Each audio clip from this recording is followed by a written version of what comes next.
Bonjour à toi, cher spectateur. Robert the Bruce de Richard Gray, c'est un film dont j'entends parler depuis un bon petit moment. Parce que je sais qu'il y a eu Outlaw King, qui est sorti sur Netflix en 2018, qui parlait également de Robert the Bruce. Mais ce film, ça fait très longtemps qu'il est en projet, dans la tête notamment de son acteur principal, Angus MacFadyen, qui est un acteur que moi j'apprécie beaucoup, mais qui surtout avait vraiment envie de raconter l'histoire de Robert the Bruce, qui, pour ceux qui ne voient pas trop qui c'est, prenez Braveheart et imaginez la suite. En fait, Robert the Bruce, c'était un des mecs qui se baladait à côté de William Wallace et qui a voulu perdurer son héritage après lui. Donc du coup, avec un truc comme ça, entre guillemets, qui pourrait se vendre comme étant la suite spirituelle de Braveheart, j'avais forcément très envie de voir le film.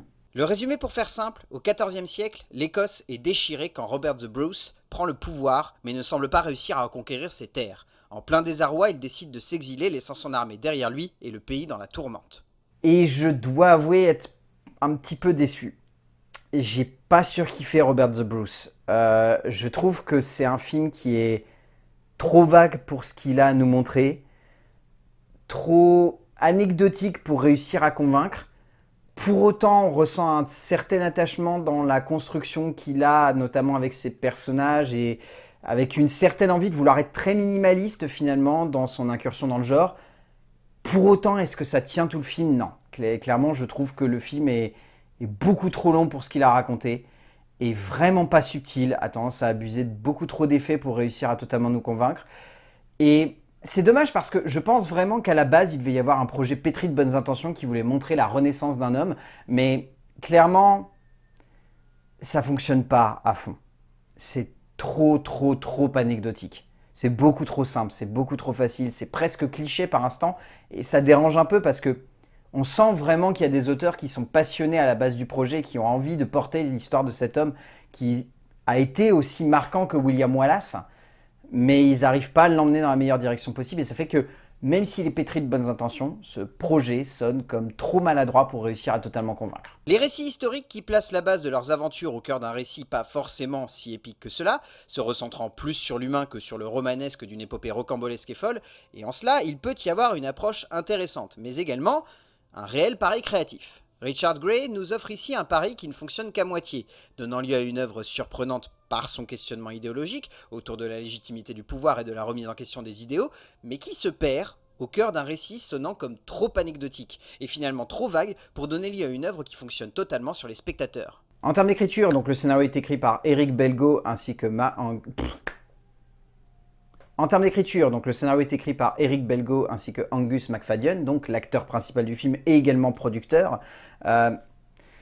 Le scénario est vraiment dense parce qu'il cherche à évoquer beaucoup de choses. Il cherche d'abord à parler de l'icône qu'était Robert the Bruce et de le montrer à un moment charnière qui est 6 ans après qu'il ait pris la couronne d'Écosse et qu'il cherche encore à regagner du territoire alors qu'il n'arrête pas de perdre bataille sur bataille. Donc le but, c'était de le placer dans une situation où il est désabusé et où il a perdu tout espoir et où il va partir en exil quasiment pour essayer de se ressourcer et où là-bas, il va lui arriver des catastrophes parce qu'à côté, mine de rien, il est quand même recherché et il y a une sacrée récompense qui est misée sur sa tête. Cette idée-là est très intéressante parce que sur le papier, elle permet vraiment de remettre le personnage en perspective, de questionner le spectateur sur la vacuité de ses idéaux, ou en tout cas de ce qu'il estime être la vacuité de ses idéaux, et de montrer à quel point une icône peut se remettre en question lorsqu'elle est mise face, on va dire, à un danger si fort que sa vie pourrait en dépendre. Et à côté, ce qui est intéressant, sur le papier encore une fois, c'est qu'on nous met en personnage central une famille écossaise qui a un peu le cul entre deux chaises, c'est-à-dire que le patriarche de cette famille est mort aux côtés de Robert the Bruce, donc il y a un fils qui a envie de voir le roi pendu presque, et à côté on a cette mère qui est quand même obstinée autour de ses idéaux, et en plus elle a un neveu et une nièce qui eux aussi sont motivés dans les mêmes idéaux. Donc du coup on a tout un questionnement autour de ça qui est très fort, qui est très impactant, mais c'est au milieu d'un scénar extrêmement anecdotique. C'est vraiment dommage. C'est-à-dire que pour vous donner un ordre d'idée, Robert the Bruce ne refait vraiment surface au milieu de ce scénar qu'au bout de la moitié. Et c'est vraiment long. Ça veut dire qu'on a une première partie qui est littéralement que de l'exposition, de la mise en place d'éléments, de la mise en place de personnages, et c'est vraiment à rallonge. on a un peu l'impression, je ne saurais pas comment vous définir ça subtilement, mais en gros, on a un peu l'impression de voir l'intro de Skyrim. C'est-à-dire de se demander à quel moment on va arrêter de nous donner des nouvelles commandes à apprendre, des choses comme ça, et de nous faire découvrir encore et encore de nouveaux personnages principaux. C'est un petit peu ça, et c'est vraiment dommage, je trouve. McFadyen et Belgo développent une aventure qui se veut plus centrée autour des Écossais que véritablement autour de l'icône qu'était Robert. Et en ce sens, c'est une ambition d'écriture plutôt intéressante, comme évoqué avant. Mais cela ne suffit clairement pas à tenir toute l'œuvre de bout en bout. Il se dégage tout de même une ambiance indéniable de ce tout, et une résonance historique forte, mais pas assez de contexte, de forme, de composition et de noblesse dans la construction des personnages pour donner lieu à plus qu'une aventure assez épique pour tenir la route, mais qui ne cherche jamais à mettre pleinement en forme le récit historique que l'on aurait pu attendre. En termes de mise en scène, Richard Gray, qui a donc réalisé quelques films avant, mais des films très anecdotiques et qui ne sont jamais arrivés jusqu'en France, nous offre ici un film qui, visuellement, est quand même très intéressant. Le film a vraiment une ambiance, a une patine un petit peu particulière, un travail du graphisme et de l'esthétique qui rend vraiment le tout assez cool, il faut dire. Il y a vraiment des scènes qui sont très très bien foutues. Enfin, je pense à l'introduction du film. L'introduction du film, elle est simple, mais elle est efficace. Et elle arrive vraiment à nous plonger tout de suite dans l'ambiance du film et vraiment nous montrer un personnage très iconique. Donc ensuite, réussir, plutôt bien par le biais des différents événements qui se passent, à déconstruire cette icône. Ce qui est une très bonne idée, une très bonne motivation. Le problème, c'est que Richard Gray, il a un énorme problème. Il ne sait pas comment rythmer son film. Parce que clairement, je pense que dans sa tête, ça devait être quasi un film d'action de 2 heures, où vraiment il devait y avoir bataille sur bataille. Sauf que non, c'est pas la période qu'on a envie de raconter. La période qu'on préfère raconter, là, c'est le moment où Robert de Bruce, il est parti se paumer dans la forêt, il s'est retrouvé recueilli par une famille.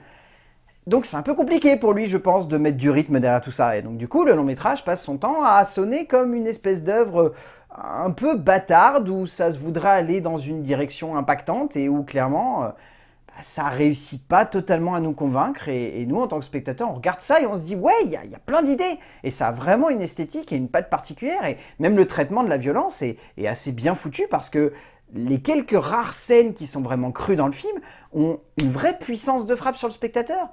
Mais le reste du temps, on s'ennuie un peu, quoi. Gray nous offre ici un film qui a une vraie ambition créative et une patte rappelant forcément les modèles du genre, allant simplement et évidemment de Gibson, en passant par Milius, même par quelques aspects. Mais il faut bien reconnaître qu'aussi imposant soit le graphisme de l'œuvre, tout cela manque de romanesque et d'épique. Le tout est un peu trop simple, un peu trop classique même en termes de rythme, résonnant comme une mise en perspective un peu trop convenue de ce qui aurait pu être un récit grandiose, une œuvre folle et ambitieuse, à mi-chemin entre Braveheart et Conan, au vu des modèles cités, mais qui résonne un peu trop comme une version en demi-teinte de ces icônes. En termes de casting, déjà il y a 2 interprètes qui sont très secondaires mais que j'ai beaucoup appréciés. C'est Diarmaid Murtagh ainsi que Jared Harris. Les deux sont excellents mais ont des rôles très secondaires.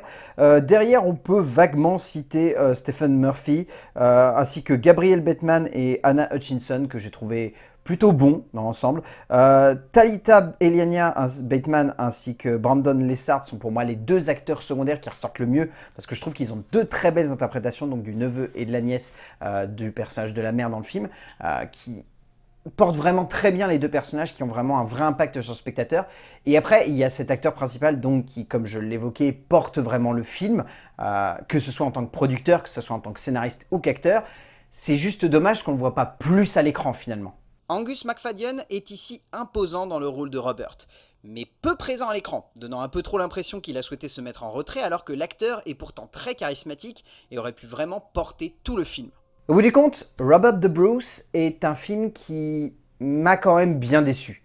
Pour autant, je ne dirais pas que c'est un mauvais film. Je dirais que c'est un film moyen, un film qui a des grosses maladresses, mais qui a également de grandes qualités. C'est un film qui est assez mal écrit, notamment dans sa manière de vouloir gérer l'épique au sein de quelque chose qui est très intime, mais derrière, c'est porté par des acteurs qui y croient à fond et qui ont vraiment envie de porter le métrage. Et même si le réalisateur a un peu le cul entre 2 chaises, lui aussi, parce qu'il ne sait pas vraiment s'il doit faire full film d'action ou full film intime, au final, Robert the Bruce de Richard Gray, c'est un film moyen. Je ne saurais pas vous dire si vous devez vraiment vous le procurer en DVD ou en Blu-ray.